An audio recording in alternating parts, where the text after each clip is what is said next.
prawira maghrib isya subuh serius haju lamun haju aya kalapa hejo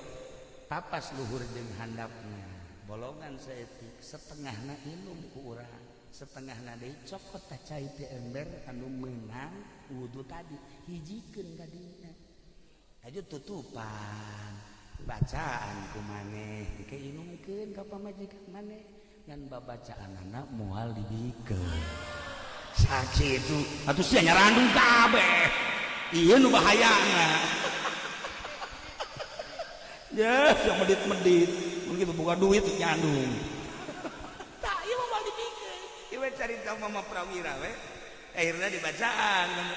saenggeus teh dibacaan inumkeun sesana kalapana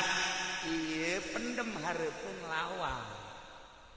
lawang saha lawang imah urang